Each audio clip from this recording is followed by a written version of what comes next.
My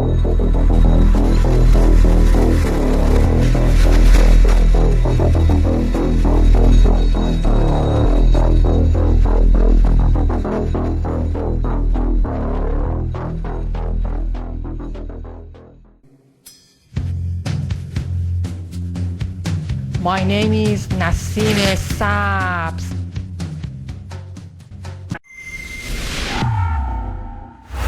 Hey, you know Dr. Theresa Tam, Justin Trudeau's hand-picked public health officer? Well, take a look at her in this government documentary about 10 years ago called Outbreak. I think the public has to know this is one of the worst case scenarios in terms of an infectious disease outbreak, in that their cooperation is sought. If there are people who are non-compliant, there are definitely laws and public health powers that can quarantine people in mandatory settings. It's potential you could track people, put bracelets on their arms, have police and other setups to ensure quarantine is undertaken. Oh, really? So you think you should track people using bracelets on their arms? And watch the next 30 seconds in that same clip where she talks about, well, better to overreact and let people sort things out afterwards. The documentary talks about temporary detention centers where police would send people. Here's the rest of that clip. It is better to be preemptive and precautionary and take the heat of people thinking you might be overreactionary, get ahead of the curve, and then think about whether you've overreacted later. But it's such a serious situation that I think decisive early action is the key. Who is Theresa Tam? Well, a lot of her bizarre statements can be understood when you realize that she works for the United Nations World Health Organization, which is dominated by Communist China. Now it makes sense. Tracking people, detention centers. Yeah, Theresa Tam, she's not a fit for the job. She did a terrible job of doing what she should have done. Blocking the borders from people coming in from Wuhan, China. Telling people to wear masks. She actually said to do the opposite. If you agree with me that Theresa Tam and her tracking people in detention centers are a bad idea, visit our website at firetam.com. Yeah, no thanks. I don't think I want Theresa Tam and Justin Trudeau to track me and put me in a detention center. If you're with me and you believe in freedom instead, in the Canadian way, not the UN way, go to firetam.com.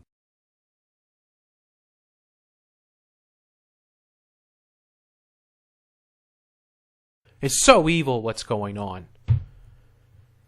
And this is the reality, and we got these creatures here.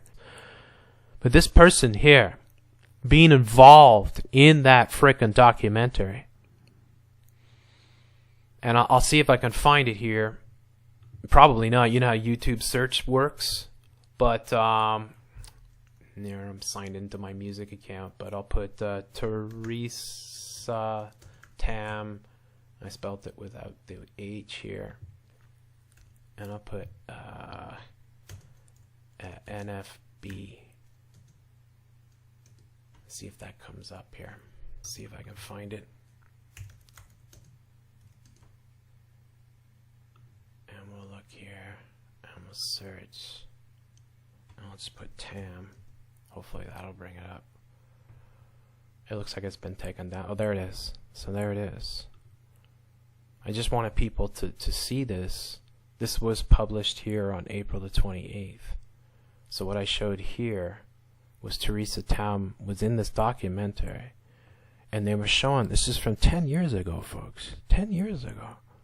10 years ago? NFB, National Film Board here in Rainbow Unicorn Land, and they just happened to have a documentary about a freaking virus happening in Montreal. And they go through absolute draconian measures. They're actually arresting people, and they're locking people up, and they're setting up detention centers, and they're forcing people to wear bracelets, and they're setting up checkpoints and all this stuff. It's insane, and it's like, okay, now you see it, and you're like, oh my God, you know, of course we know, you know, they planned this out. What is happening, good people? Jeff C. here with some very face every single day. It's just all over the news. Of course, she is the health minister. They say Canada's top doctor. Canada's top doctor, right? And her face has been plastered. She's been the face of the whole pandemic here, scandemic in Rainbow Unicorn Land. And what's being pointed out is this 2010 NFB documentary here that Theresa Tam was featured in. And she talks about how they would deal with a modern pandemic in Rainbow Unicorn Land. I think all Canadians should pay close attention. Everyone around the world. I mean, you don't have to be Canadian. Just listen to what's being said here and compare it to what's going on right now. So remember, this is from 10 years ago. Here we go. I think the public has to know this is one of the worst case scenarios in terms of an infectious disease outbreak, in that their cooperation is sought. If there are people who are non-compliant, there are definitely laws and public health powers that can quarantine people in mandatory settings. Public people who are non-compliant, there are definitely laws and public health powers that can quarantine people in mandatory settings. It's potential you could track people, put bracelets on their arms, have police and other setups to ensure quarantine is undertaken.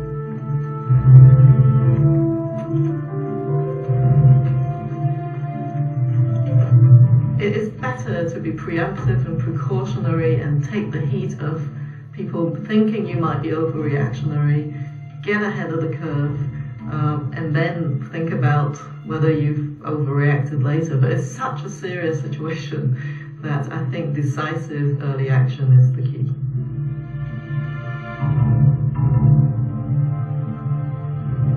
Police checkpoints are set up on all the bridges, and everyone leaving the city is required to show proof of vaccination. Those who refuse to cooperate are taken away to temporary detention centers.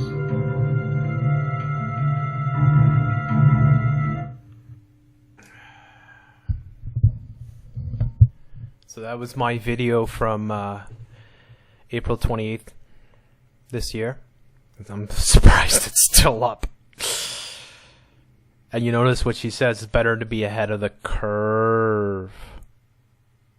You telling me 10 years ago, the current, just coincidentally, the current chief medical officer in Canada, who's a Chinese immigrant, who just happens to be, at this point in time, the chief medical officer in charge of the entire thing up here in Rainbow Unicorn Land.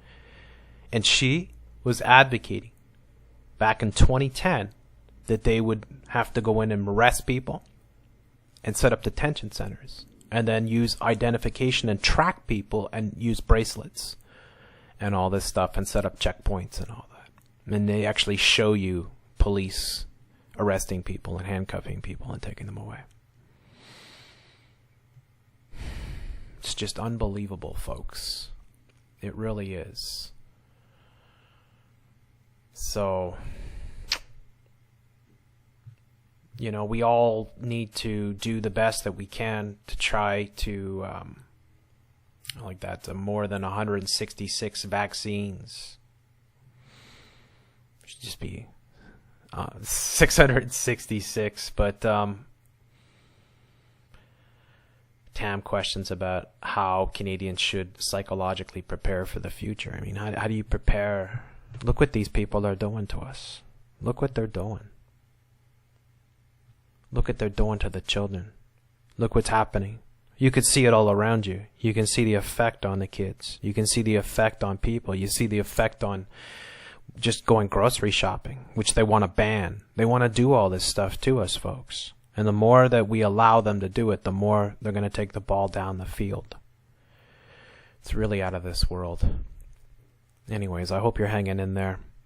I think it's important to reiterate these things and show these things. And, you know, one of the things I showed before was like way back. I think it was like February or something like that when the whole thing started to really peak. and they had the then chief of the Canadian military, and he said 2 to 3 years back then that they anticipated that this would play out. So I was telling people they're not going to ease up on us. And even if with the promise of a vaccine, you just see how it's all playing out. Like they don't want to let the foot off the gas. They want to keep it in overdrive sort of thing, and just keep hitting us with more and more stuff. Anyways, thank you so much for taking the time to listen to this. I hope you enjoy the work that I do. This video is for the purpose of education and is 100% non-profit. Any attempts to remove this from the internet will be met with a legal challenge. You have been warned.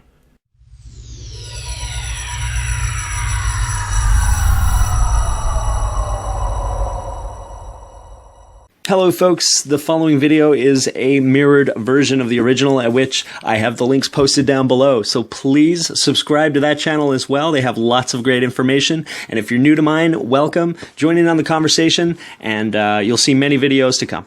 But enjoy. Everyone, it's Jeff C. It is Sunday, June the 8th. I wanted to inform you about some of the really disturbing things that are going on. Now, I want to make it clear to all my listeners that I've been receiving a lot of threats. Some pretty serious ones. I've tried to take photographic images, mostly coming off of YouTube.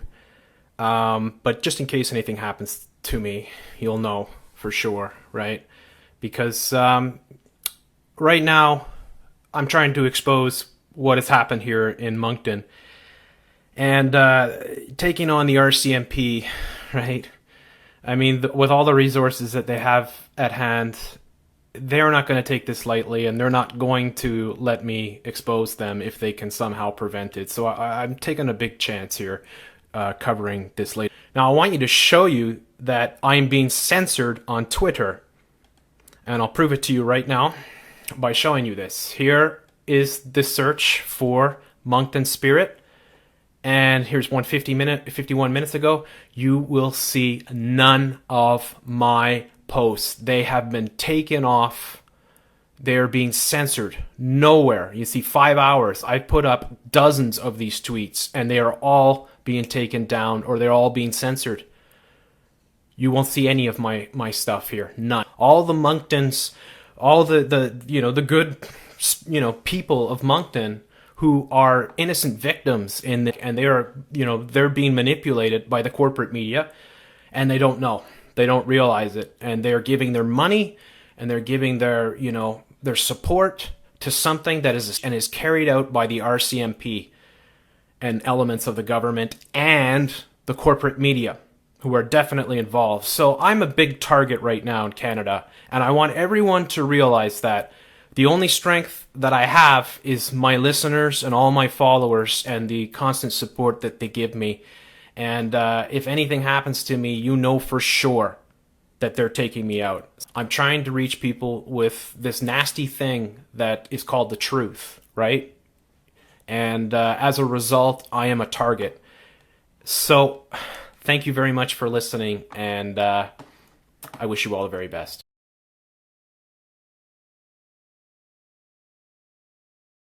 Victor Burke? Justin Bork is the suspect in the shooting incident, which resulted in the death of 3 of our members and the hospitalization of 2 others. They are dismantling a sleeping middle class. More and more people are becoming poor. We are their cattle. We are being bred for slavery. The revolution.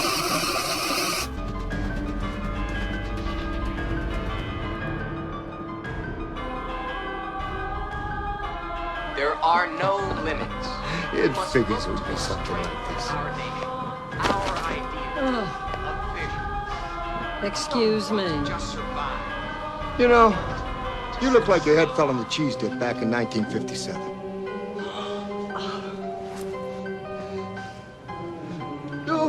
You're okay. This one, real fucking ugly. You see, I take these glasses off, she looks like a regular person, doesn't she, huh? Put them back on, formaldehyde face. That's what we got. That's enough out of you. You get out or I call the cops. Call the cops?